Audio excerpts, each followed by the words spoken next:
folks. Welcome to Calvin's Got Game. I'm Calvin. I'm Lewis. And today we are going to bring you our top 10 expansions for board games that we enjoy playing. I'm not sure we've done this list before. I don't remember. I don't. But if we have, oh well, here's some new ones. But before we get started, I want to remind you to always hit that subscribe button. Hit the bell for notifications. Hit the thumbs up. We sure would appreciate it. We like about 60, I think it's 66. Yeah, 66? I think 66. So each week we're grabbing a few more viewers, which is fantastic. I really appreciate everybody that's joining the channel, and I hope you're enjoying the videos, getting some comments, which I need to go over. We got about 3 of them here. So let me get started with that. So on our video of deduction games, Mark Patoka said he doesn't really play too many deduction games, but he says he thinks Secret Hitler is a lot of fun with the right group, and yes. I have to agree with him. Yes. And then he says Black Sonata is really good for solo play. I've never played it. Might want to check it out because I do need solo games from time to time, so I might check it out for sure. Then there's Jared Babel, and I hope I got that right, says he gives Black Sonata a thumbs up. So it must be something out there that people enjoy, so I ought to check it out. And he says it scratches the hidden movement and deduction itch and no need for extra players. So apparently it plays one player really well. And then Fred Cabrera, his favorite deduction games are Veiled Fate, which I played one time, and I really enjoyed it, but I don't own the game. I played it with another person in our game group. Thought the game was rather fun. It has some hidden roles, kind of deduction in it. And then Tiwanaka, I think that's how you say it. It has hidden resource prediction. Hadn't heard of that game, but it sounds interesting. I might have to check it out. So that's the comments we had.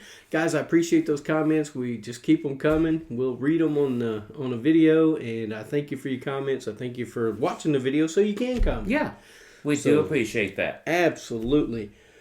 So I guess we're going to get started with our top 5 expansions that we enjoy adding them to a game. I'm not a big fan of a lot of expansions. I've figured that out. There's a few games that I really like to play with expansions, and then there's some that I'd rather just play the base game. What about you?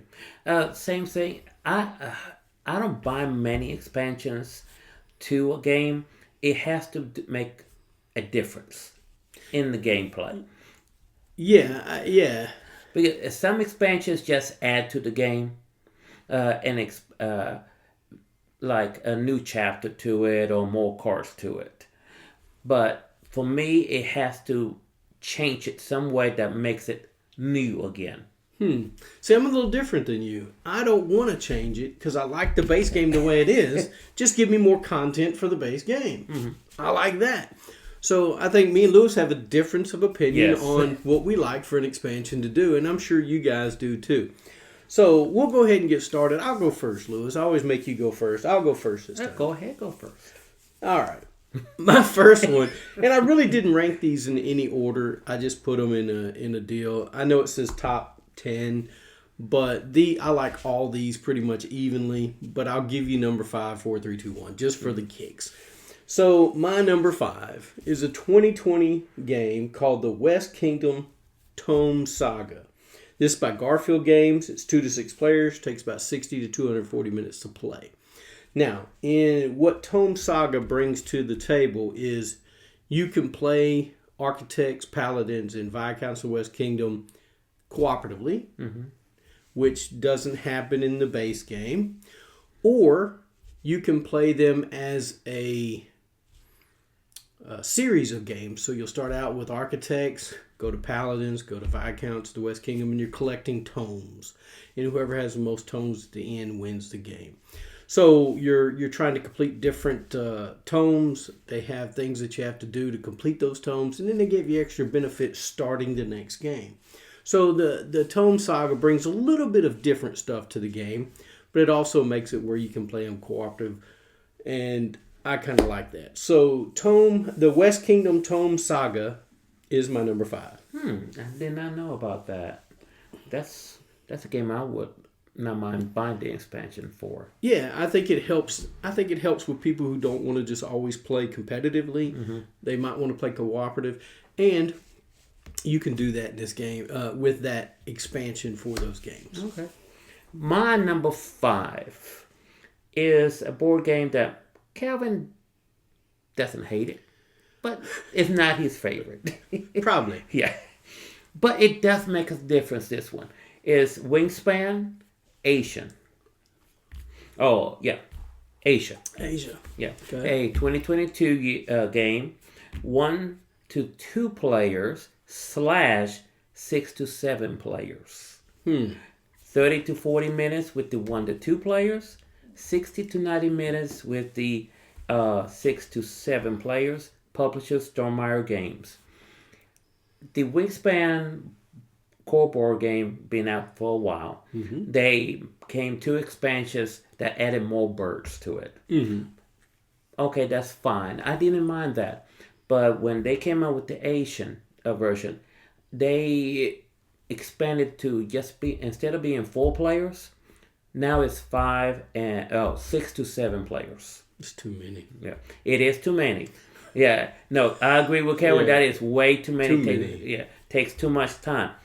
But with the Asian, it became and made it for 2 players, and gave an extra board in the game. That resources is a very scarce thing to get, but there's a board that if you complete certain items on your main board, you get resources from there. You get extra cards from there. So it's another way to get points, but also gain resources as you go. Okay. And the Asian version changed it up that instead of being a competitive board game, now it is a cooperative board game against the AI. So the Asian expansion really changed the Wingspan game. Instead of just being very competitive game, can be cooperative, can be 2 players.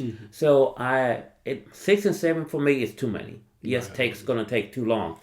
Yep. But how it added just to be 1 and 1, and there's not so much. Somebody else gonna take yours resource. It's still gonna happen, but there's more resources to go around. So yes, Wingspan Asian really changed the game to make it more friendly to those folks that don't want to be heavy competitive in the game.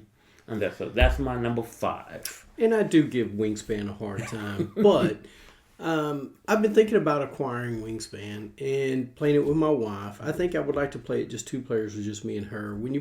My problem is when you play the game with other people who really know what they're doing. Yes, they just combo things and do things, and you're just sitting there going, "Yeah, I don't."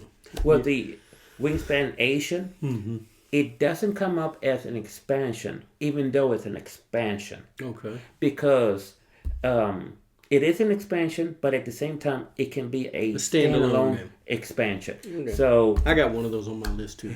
you do? Okay. Yeah. So yeah, number 5, Wingspan Asian.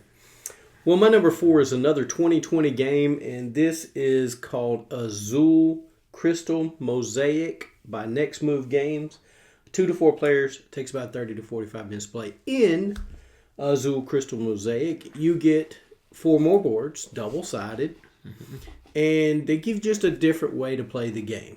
Now, to tell you the truth, I only bought Crystal Mosaic for the overlays that go on the board that give you a place to their reset where you can put the tiles in there and they don't move around on the deal. You can't knock your board and everything slides over. It's a deal you put over your board and it keeps everything straight and together. Because sometimes when you're moving that scoring cube up there, you might get it off or something that gets knocked off. And then you don't remember how many points. But with the overlay that they have in this game, it made the game better for me because now I don't have to worry about things sliding all over the place. So I enjoy that. I haven't even played with the boards in Mosaic, Azul Crystal Mosaic, but I'm going to at some point. But it gives you just different ways to play the game. It'll give you a couple different ways to play on the board. So Azul Crystal Mosaic is my number 4, but I actually bought it for the overlays, and that's it. Well, see, I thought I only had the overlays. I didn't realize they had more boards in there. It just has, it has enough boards for 4 players, but just double-sided, and it gives you a different way to play. See, I did not know that. Now I got to go get that one. Now you know. Well, now you know as Paul Harvey used to say, that's the rest of the story. Yep.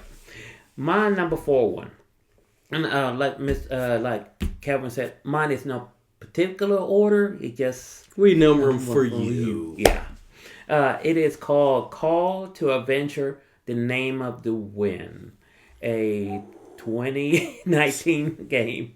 2 to 4 players, 30 to 60 minutes play. Publisher Brotherwise Games. Call of the Wind. It actually, the expansion I held off for a bit because I didn't really knew much about it. Mm-hmm. But when I found out it added, I think, I forgot how many more cards. About I don't have this on my notes. I think about 50 more cards to the game. But it also adds little allies in the game. A little more fresh aspect of the game. And also makes the game now more cooperative instead of going against each other. So Call of Adventure, the expansion to it, it just added a little bit more extra flavor to the game. It didn't overdo it like Wingspan, which changed it completely. This is just a slight change, which added that extra cards of having an assistant and trying to get some of those hard to reach cards as you throw your runestones down to acquire a card to add it to your storyline, which has 3 chapters. Each chapter you can acquire 3 cards to add to your story of telling your adventure through the game. As you go through, you can do dark side, light side, which side you favor. But having that extra assistant to help you do stuff makes the game a little bit more friendly to those who have bad luck on the road, on the runestones. Rune tossing. Rune tossing. So my number 4 is Call to Adventure: The Name of the Wind.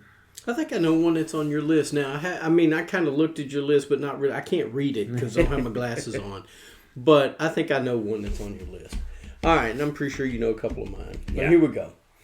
My next one, my number 3, is a 2022 game or expansion. It's called Viticulture World Cooperative Expansion. This is by Stonemeyer Games. 1 to 6 players. Takes about 60 to 120 minutes to play. What I like about it is it made viticulture cooperative.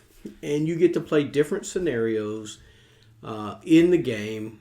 And makes it cooperative to where each of you have to reach the certain goal that you're trying to get to. So you're trying not to take the space, because if you know your partner needs to make wine this turn so that they can accomplish some points that they need to get to, then maybe you'll find something else to do to help you down the road, but you don't have to produce this turn. And so if there's a card out there that might help them with orders or whatever, they can get those and do that. But I think the game is just a lot. It's not a lot better. I like viticulture the way it is. I like playing it competitively. But my wife does not. She likes to play it cooperatively, and that's why I bought Viticulture World Cooperative Expansion. And I think it made the game more accessible to me to get it to the table with her so that I can play it more often. That's why it's my number 3. And you know what? That's what some expansions do. It actually helps out to get to the table with someone that you want to play with the game with. Someone you would like to share the board game with. And that's about all I ever play viticulture with is my wife, because she does like the whole concept of winemaking and the viticulture game itself. And we play it from time to time without the cooperative aspect. But I think she likes the cooperative aspect more because we just get to work together. And what better, way to do that? She's my partner in life. Why not be partner in winemaking? Right? Yes. So we enjoy it, and it's a lot of fun. My number 3, it is Descent Legend of the Dark, Betrayals of Betrayals War. There you go. A 2023 game, 1 to 4 players, 120 to 180 minutes to play each quest, and it's Fantasy Flight Games, the publisher. I've mentioned the Legend of the Dark before. The second part, which they took a while to bring it out. No, it added continuation to the storyline. It's like a new book to the first book. When if you read several books of one type of like Harry Potter, you read the first book, then the second book. Basically, that's what they did. Okay. What they did, though, other than adding the more creatures, which their miniatures are very well done, very well done. They do put a lot in the miniature in the game. Is that now they gave each hero the adjustment they needed. Some heroes were just not enough for the quest. You had to manipulate a little bit to make them usable. You're right. My group, we actually didn't use 2 characters unless the app made us require us to take them because we didn't see the use of them. Okay.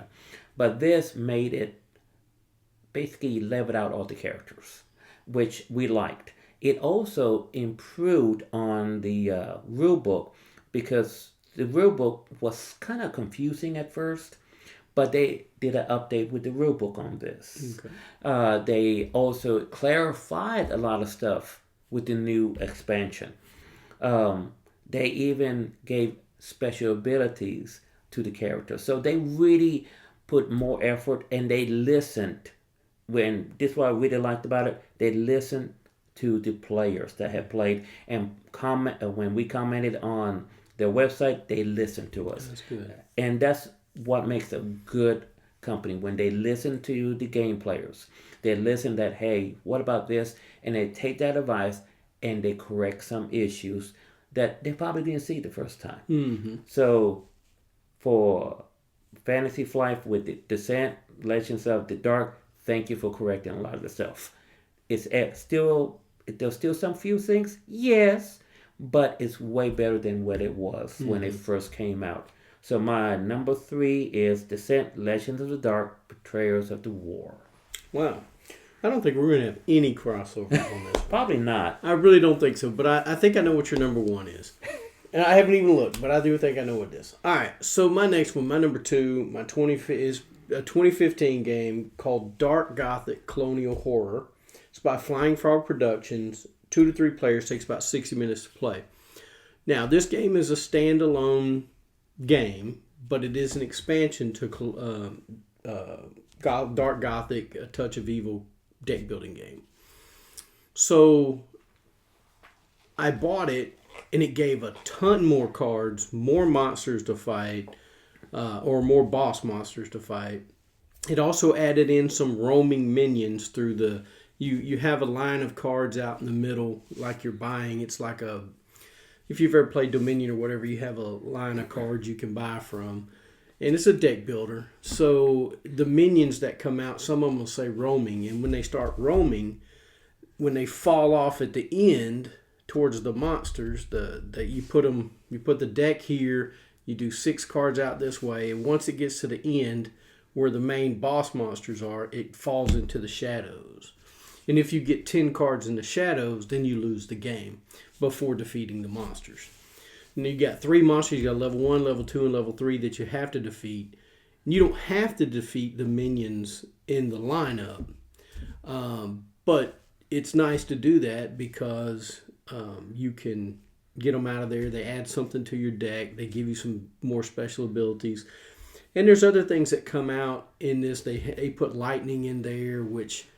when lightning comes out, it takes that card and both cards beside it, and they get removed from the lineup.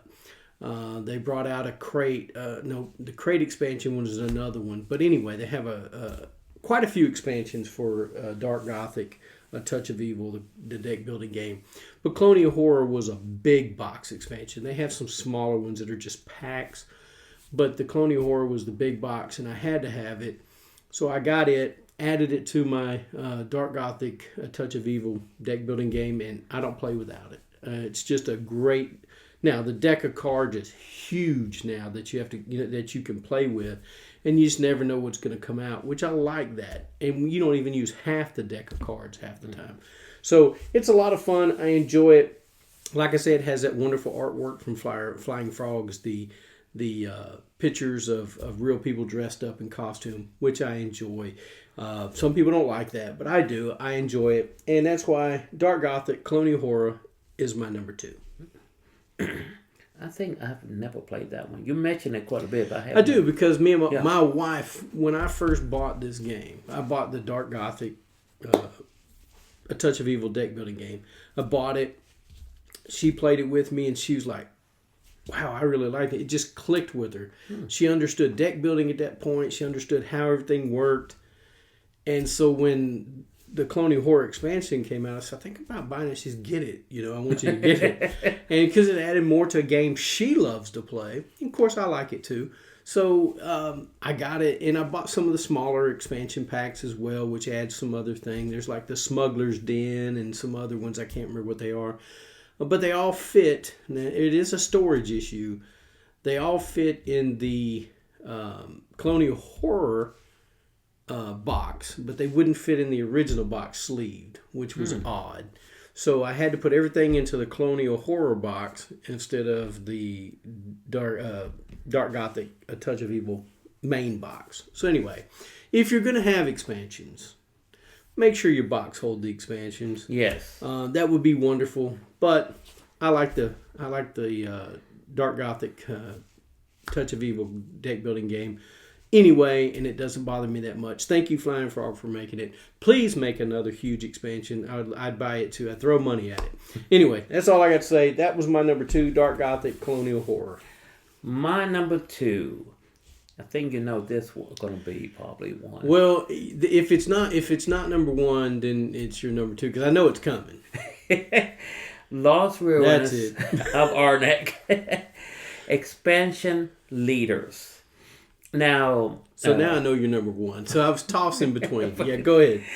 2021 game, 1 to 4 players, 30 to 120 minutes to play, and Czech Games Edition is the publisher. Lost Ruins Arnak, I love that game. I really like it. Didn't buy it right off the bat. Waited until I could get the expansions when I bought it. Because for me, a lot of folks don't like it because you may have 2 little workers. Yeah. And it's not they don't like that part. It's limited what you can do on what you can get. But the expansion leader, when they came out with that, they made it so the leader should pick as should give you benefits. It gave you benefits that you can take one of your little meeples and put them back and reuse them. Yeah. Gives you ability to have a third meeple to use stuff with. It gives you now the leader gives you a little bird that you move along, and when you turn that bird in to come back, you get resources depending where you have that. I think it's a hawk or eagle or something. Yeah. Yes. So each expansion, each leader has its own special, unique detail for it. There's one that there's cards in this game. There are the dark ones, the dark cards. I can't remember what are the cards you don't want to have. Those they just clog up your deck. You're scared or whatever. Yeah, cards. Well, there's one that wants them because you have to defeat monsters, and as you go exploring, and each monster requires certain resources. Mm-hmm. Well, if you have enough of these cards, the field cards, You turn them in. Fear cards. That's what they are. I know. It just came up. There you go. You turn these in and you defeat the monster. So you don't have the resources. You just, okay, I'm going to fight him. Oh, I have enough fear cards. He's gone. And everybody going, how are you defeat? I want those cards. I don't mind getting those cards. Just give me those cards. So it gives a different aspect how to play the game. For each leader, it changes up.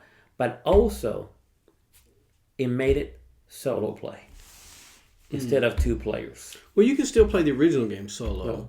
Yeah, but yeah. This one gives it more flavor with it, more flavor. So, Lost Ruins of Arnak expansion leaders is my number 2 on there. I love Lost Ruins of Arnak. I don't have the expansion. It doesn't need it. No, I'm just kidding.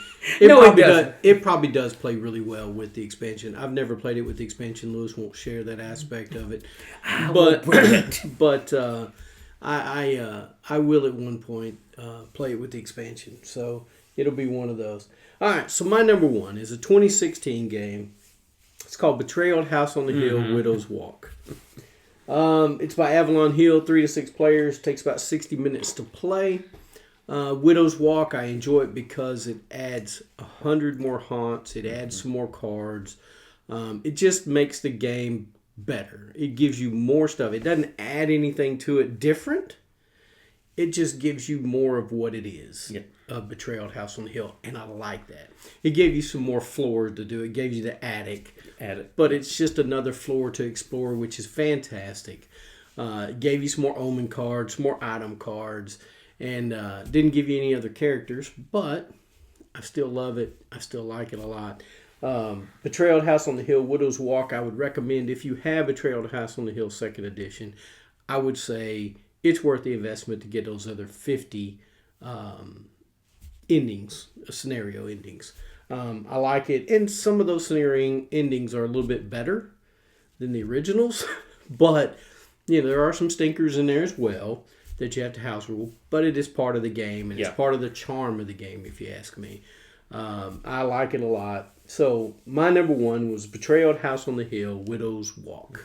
Kind of figured that was going to be on there. Well, I can tell you your first one, and I want to know which one you picked for Everdale, but here we go. Actually. What? Did I get it wrong? Yes, you did. Oh, man. I figured one of those had been on your list. It is. It just barely missed it. It is Arc Nova. Oh, okay. Marine's Word, a 2023 expansion. 1 to 4 players, 90 to 50 minutes to play. Publisher Fairland. I can never say this. Fairland Spiel. Spiel. Okay. It's German. See, that's why my wife can do it, because she speaks German. Yeah, there you go. The Arc Nova, great game. This expansion deals with the cards. There's 2 expansions. One with more boards, more different boards. This one, when they came out, they added more cards. They replaced some cards with your starting deck, of which each player gets, able to do stuff. They corrected one thing on one of the starting decks about abilities, your actions, that they've shifted when you can do it. That I forgot which card it is, but a lot of folks found it annoying when you can do this. It I've never played it, so I don't. It required you to wait longer in the game to do it, and sometimes it was too late to do it if you were going down a certain path on what you want to build in your zoo area.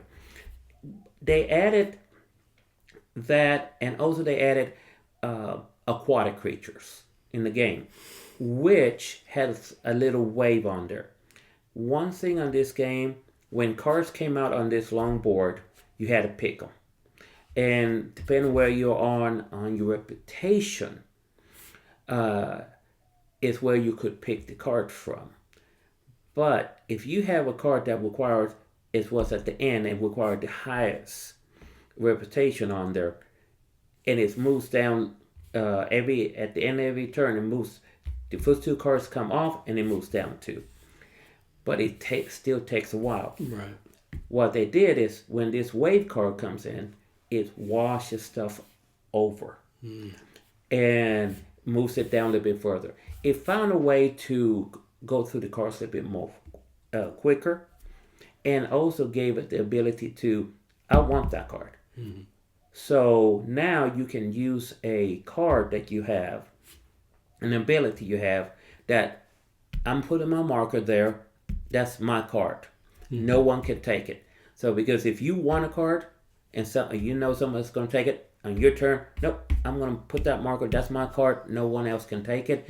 That saves that card for you. And I like that aspect because there was several times I'm playing it and I'm going, I need it, and somebody took it. Somebody took it. Yes. So by adding 75 new cards to the game, a way to shuffle through the cards for quicker, the way to save a card here and there, and adding those unique other bonuses made the game more likable to some folks that felt that it was more of a take that kind of game, because it is a deck builder, and sometimes you need that card and somebody's going to take it. Right.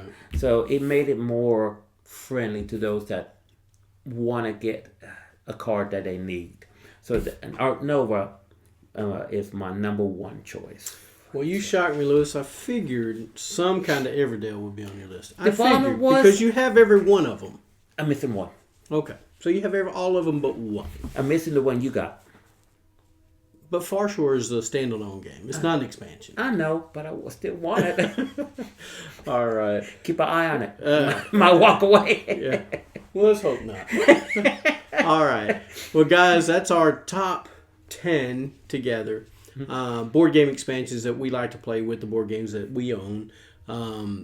So I'd like to hear what expansions you guys like.